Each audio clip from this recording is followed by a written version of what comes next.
The world tonight is mourning the death of Pope Francis, the 88-year-old dying the day after blessing thousands of worshippers at Easter Sunday Mass at the Vatican. You're looking at a live shot of St Peter's Square. It's 1:10 in the afternoon, a clear day and filling with the faithful coming to pay their respects. Leaders from around the world paying tribute, from the King to our Prime Minister, Anthony Albanese, calling the Pontiff a devoted champion and loving father of the Australian people. Over the next half hour, we'll look at the life and legacy of Pope Francis and what happens next. Damien Ryan begins our coverage. Hours before his death, Pope Francis stunned his faithful. Given the all clear by his medical team to make a pilgrimage to St Peter's Square, it will be his last. And for those who were there clapping and cheering, they witnessed history. Pope Francis in his Pope-mobile weaving through the crowd. Viva il Papa, long live the Pope, and bravo. The timing was special. Easter Sunday, the most holy day on the Christian calendar. And for some of the youngest among the thousands there, the ultimate privilege, to be blessed by the head of the Catholic Church.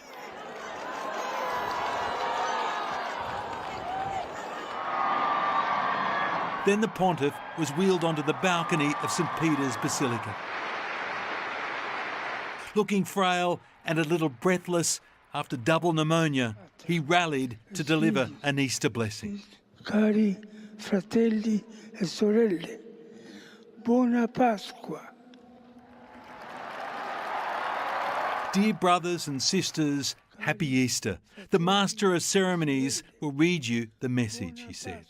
He even had the strength for a diplomatic visitor, the US Vice President J.D. Vance, and the last papal audience in Pope Francis's reign.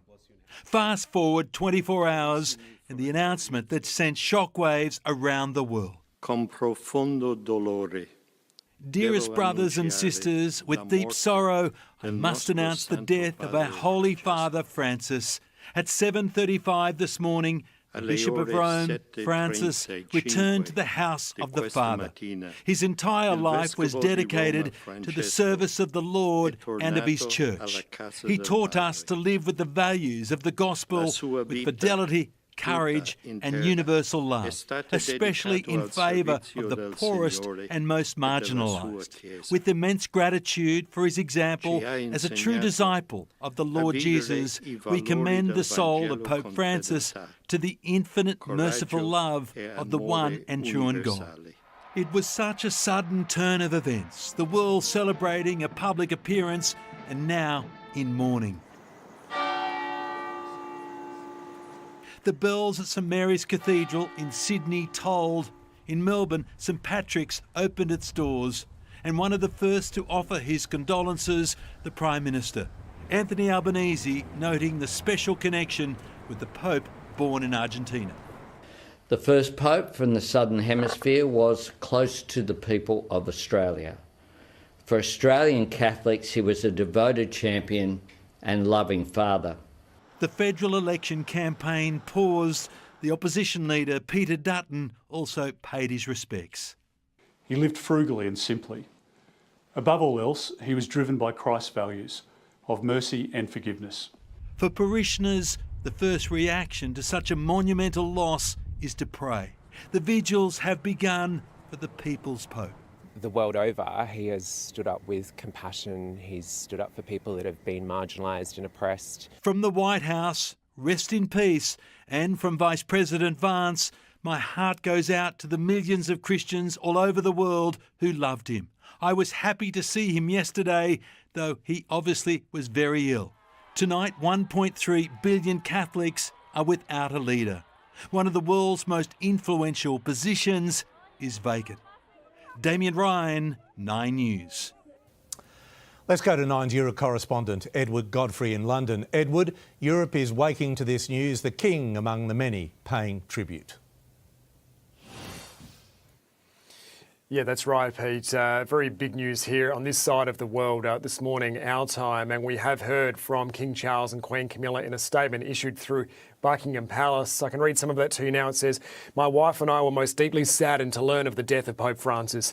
Our heavy hearts have been somewhat eased, however, to know that His Holiness was able to share an Easter greeting with the Church and the world he served with such devotion throughout his life and ministry." It goes on to say, "The Queen and I remember with particular affection our meetings with His Holiness over the years, and we were greatly moved to have been able to visit him earlier in the month." That's a reference to that meeting just over a week ago when the King and Queen, Pete, were in Rome on that state visit. That plans to meet up with the Pope at the Vatican had been cancelled, but then that happened in behind closed doors, came as a bit of a surprise, and those details and those pictures were released after the fact. So they were able to meet behind closed doors. We've also heard from the UK Prime Minister Sir Keir Starmer just a short time ago. He's posted on social media, his tireless efforts to promote a world that is fairer for all will leave a lasting legacy. On behalf of the people of the United Kingdom, I share my sincerest condolences to the whole Catholic Church. That's from UK Prime Minister Sir Keir Starmer. We are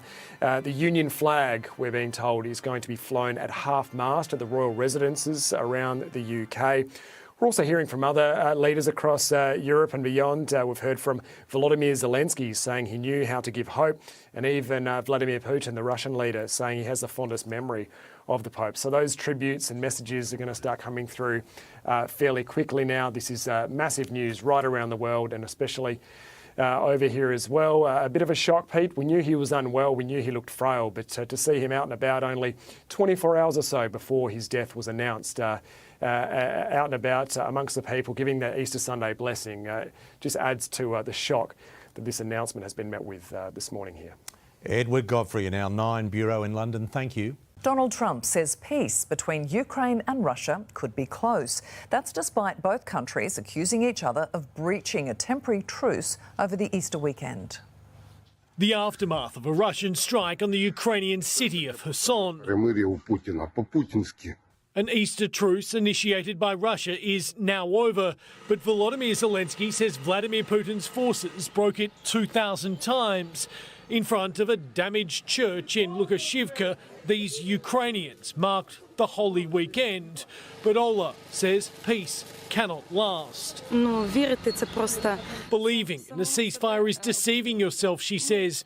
Volodymyr Zelensky telling his people, sooner or later, evil will retreat and life will triumph. In Moscow, Vladimir Putin joined worshippers at midnight mass as Russia accused Ukraine of also breaking the short-term ceasefire, a truce the British government described as a stunt by the Kremlin. On Easter Sunday, the US president hit the course. Anybody can beat me in golf, I don't think so. Before suggesting peace could be close. Hopefully Russia and Ukraine will have a deal this week. Both will then start to do big business with the United States of America.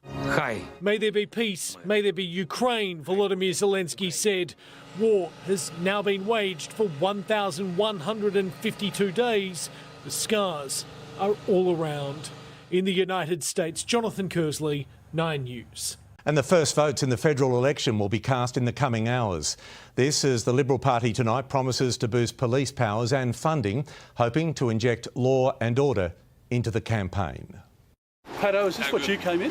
Peter Dutton with tanker in tow, once again putting fuel in a family's blue car, announcing funds for the thin blue line. I think Australians underestimate how big an issue this is at this election. People do feel unsafe. Promising a $750 million package, including new laws and detection designed to disrupt drug smuggling, social media bans for anyone glamorising a crime, a national rollout of knife detection wands, and a pilot child sex offender register. There is a national child offender system right now that my government has put in place. Most crime prevention is the responsibility of the states, resulting in different laws across the country. Weak Labor governments who are soft on crime make communities less safe. They're unaware of the $350 million crackdown on illegal tobacco and the work that the Australian Border Force have been doing there. The Prime Minister sharing spring rolls and dumplings at a Melbourne yum cha. I just dived in. fortune seemingly on his side.